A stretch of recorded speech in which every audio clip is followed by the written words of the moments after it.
सलाम जी उम्मत हुजे या मूसा कलीमुल्लाह जी उम्मत हुजे जंहिं भी उम्मत जे मथा अज़ाब इलाही नाज़िल थींदो आ छाजे करे थींदो आ जो बेफरमाननि जे करे थींदो आ तौहीन अंबिया जे करे थींदो आ। जरा मुसलमान गौर कर तुझे मुझे विच में बुधाए त गुनहगार मौजूद आहिनि या नाहिनि। सोच मुसलमान तुझे मुझे विच में गुनहगार मौजूद आहिनि या नाहिनि।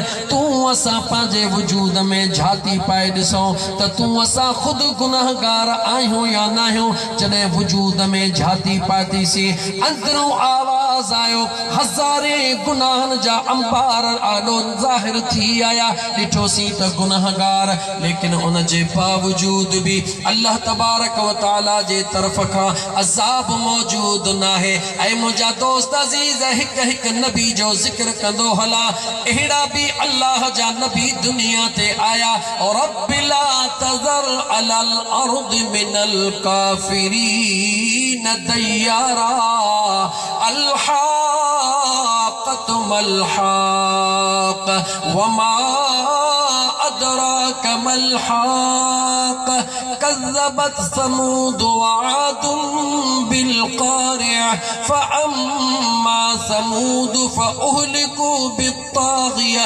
कुरान करीम के पढ़ंदो वञो 7 ॾींहं 7 रातियूं भी अल्लाह जो अज़ाब नाज़िल थियो।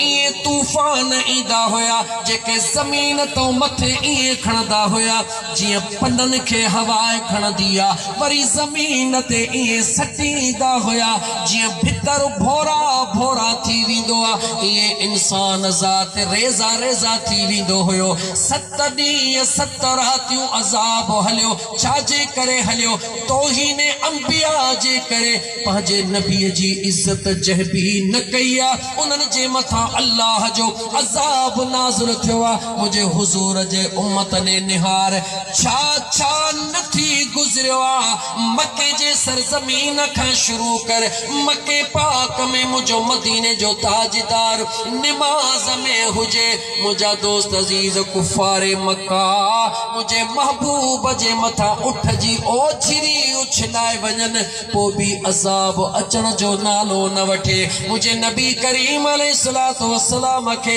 3 साल घाटिए अबू तालिब जे अंदर मुहासरे में बंद कयो वञे तमाम बाहिरी रसद बंद कई वञे खाइण पीअण ला कुछ भी न पहुंची सके वणन जा पन खाई मुझो मदीने जो ताजदार ऐं सदन जा सहाबी ॾींहं रातियूं कटींदा हुआ तॾहिं भी अल्लाह जो अज़ाब जो अचण जो नालो नथो वठे।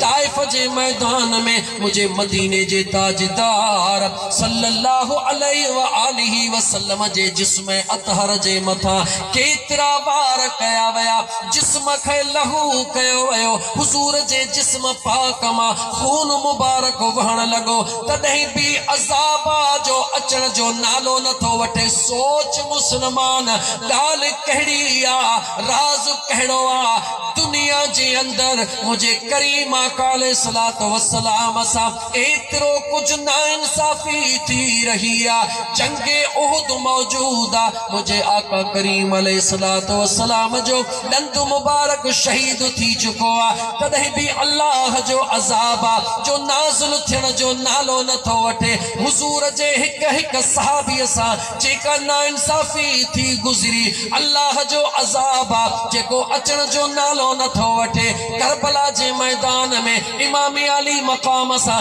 यज़ीद ज़ुल्म जी इंतहा करे छॾी लेकिन अल्लाह जो अज़ाब जो अचण जो नालो नथो वठे।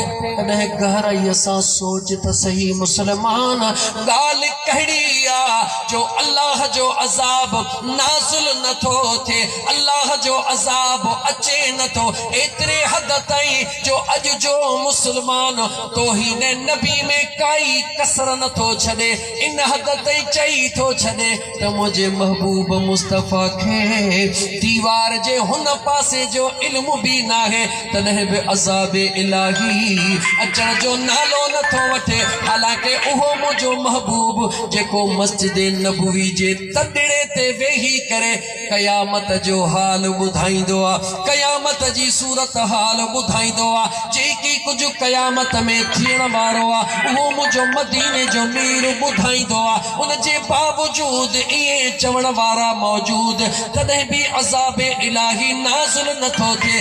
राज़ कहिड़ो आहे? अच त तोखे अल्लाह जे क़ुरान खां पुछी ॾियां। ऐं मुस्लमान मुंहिंजे रब जे क़ुरान खोले खोले ॿुधायो। ऐं अल्लाह जा क़ुरान हेतिरी कुझु